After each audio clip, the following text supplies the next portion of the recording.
জল ভরা মেঘ ওই দু চোখে দেখতে আমি পেয়েছি, একলা মনে নির্জনেতে তোমার ছবি এঁকেছি। নাম রেখেছি বনলতা যখন দেখেছি, হয়তো বা সেই ক্ষণেই তোমায় ভালোবেসেছি।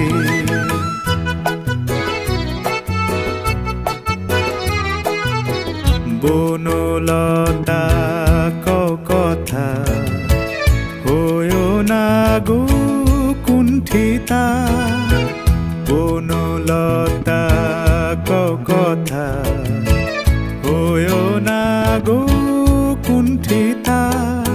একটি কথাই শুনবো বলে তাই তো কাছে এসেছি, বলবে কি গো আমিও তো তোমায় ভালোবেসেছি। একটি কথাই শুনবো বলে তাই তো কাছে এসেছি,